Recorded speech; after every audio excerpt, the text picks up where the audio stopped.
I took the Apple Watch Series 10 running watchOS 11.3 to the Magic Kingdom Park in Walt Disney World, Florida to kind of test and see how the battery would hold up. Now, I did want to mention we didn't get to the park right at open. We actually didn't wake up till about 9 o'clock, and then we went down to the resort's cafe, got some breakfast. So the first time I'm actually checking the battery was about 10 o'clock, and it was still at 100% from there. Now, once we got done with our breakfast, which was pretty decent, we got on the bus and we headed to the park. Now, one of the things I love using the Apple Watch for at the parks is actually just getting into the park. You don't have to worry about any kind of ticket or magic band or anything like that. You can actually add your ticket directly to the watch and scan it to get into the park. Once we got into the park, we headed down Main Street, USA, got that beautiful view of the castle. Once we got to the end of Main Street, we took a right and headed towards Tomorrowland. This is just a nice way just to kind of go through there, kind of avoid a lot of that foot traffic to get around people. A lot of people stop and look around. This is a less traveled way to get over to Tomorrowland. So once we were in Tomorrowland, we of course headed to what, in my opinion, one of the best rides in the park, also one of the oldest, the Carousel of Progress. I know some of you that may know stuff about Disney, you're probably like, really? You ride that ride? Yes, I do. And I absolutely love it. Now, after Carousel of Progress was over, which I'm sorry, I didn't add the music. I was a little worried that it was copyrighted, or maybe I should say you're welcome, because maybe you don't want that song stuck in your head all day long. Me personally, I'm okay with it, but we basically walked across the street to the People Mover line, which the park was very packed. On this day, there was a lot of lines and everything, but luckily these rides are pretty quick to get on. Now, this ride is one of those rides that's just kind of very relaxing. You just kind of stretch out. I always kind of try to stretch my legs out. We had our kids this time, so I didn't really get to do that very long, but it's just one of those fun rides. We like to wave at people as we go by and say, hey. It was just something our friends did, and we just kind of carried that along. But I also did want to give you the opportunity to put a guess in the comments down below of what you think the battery life is going to be like at the end of the day. What percentage do you think it's going to be? After the People Mover, we headed over to the Monsters Inc. laugh floor, and this is the first time I checked the battery life inside the park, and it was at 89%. So if we remember, at 10 o'clock it was at 100. This is about 12 o'clock now, and it's at 89, so it's holding up really well. We enjoyed a bunch of the jokes at the Monsters Inc. laugh floor, and from there we headed back to Main Street, USA. We actually had a lunch reservation at the Tony's restaurant. That's the Tony from Lady and the Tramp, but it wasn't until about 3 o'clock, so we wanted to burn some time. So we walked through the stores, looked at some of the stuff, and then headed over to Tony's. In there, there's also another little store that we just kind of walked around just to see what all they had. Once we got seated, it was around 3:15 when I checked the battery life again. It had dropped another 10% at this time. Still not awful, but it was at like 78%. And we enjoyed our lunch. We actually sat out there and watched the parade. I didn't film any of the parade. I really wish I would have, but we had done that before. It's a great way, like if you can get a Tony's reservation during the parade and ask to sit outside. They can't always make it happen, but when they do, it's always nice to kind of watch the parade while you're eating and just relaxing. After Tony's, we headed over to the train system. So you may be noticing a pattern here.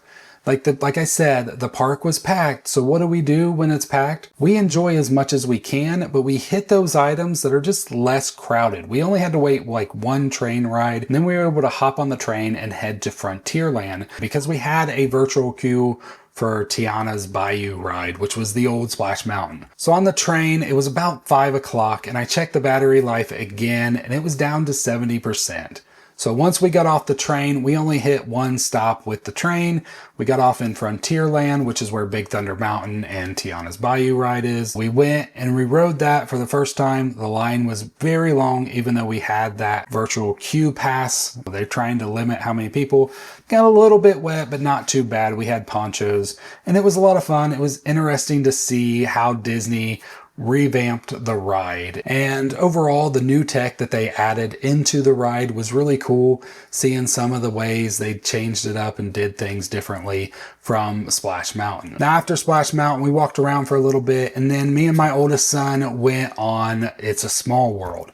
Now, this ride is also one of those relaxing rides. It's usually not as long when the park is packed. It was a 45-minute wait. Now, once we got off the ride, it was like nothing. So it's one of those things that you just kind of hit it at the wrong time, but it was still worth it. If you never rode Small World, it's one of those rides that you just gotta ride. Me and my son, we do it every single time we come. But of course, I checked the percentage while we were on the ride, and the watch was at 63%. But you gotta remember, now it's 7 p.m. It's lasted really well. It's still above 50%. So we finished out the ride, and then from there, we kind of went and found a spot for the fireworks. The fireworks were happening at 8 o'clock, and this is probably kind of the best view to show you just how packed the park was that day. The fireworks are always one of those things that just bring in the crowd like crazy. So before the fireworks started, I did check the battery percentage again, and I was down to about 59% at this point. So still holding up very well.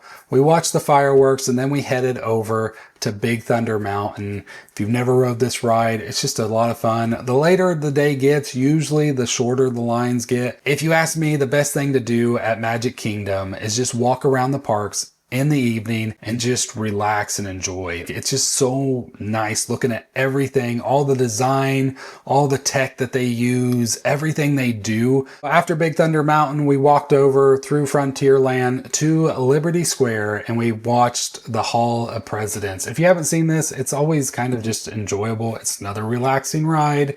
You just kind of sit there and watch, but the tech, like especially like Abraham Lincoln, when he stands up, he's all animatronic, and just like, it's crazy the fact that they did this way back when they first had this. Now, obviously the tech has improved since then, but there's just so much coolness that they've done. Now, you may be wondering, because my battery life hasn't gone down a ton, do I actually use the watch at Disney? And yes, I do. I actually use it a lot at Disney. Every time we stop and get lots of pictures, I use my pass on my watch to kind of scan and get all that stuff added to our account. And then also I check it constantly for the wait times on rides. So I have an app that's a third-party app. I'll put a link down below to it. I've used it for many years. You can set a list of your favorite rides. That way you don't have to look through every ride in the park. You can just kind of plan out your day with favorites, and then you can just see what those wait times are. And I check that constantly, and it does a pretty good job. It's not perfect, but overall, I really do like the app. And if you're somebody that goes to Disney and you have an Apple Watch, it's probably the one to get. So after Hall of Presidents, we kind of just walked around, got some pictures in different areas. I believe as we were walking out around 10 o'clock, I was at 52%. Now, we still had the bus ride back to our hotel. But once we got back to the hotel and actually got into our room, I docked the watch on the charger, and the watch was at 46%. Who guessed 46? Did anybody win? Let me know once again in the comments. Even if you didn't guess originally, if you thought it would be in the 40 range, because we're talking, this was 14 hours later, and the Series 10 was still roughly close to 50%. So that's not bad. Like, and we're talking about 28 hours worth of battery life on such a small, sleek Apple Watch. I'll take that any day of the week. But we had a wonderful day, and I hope you've enjoyed this story. If you did, please hit that thumbs up, and I hope you have a great rest of your week. I'll see you in the next one. God bless.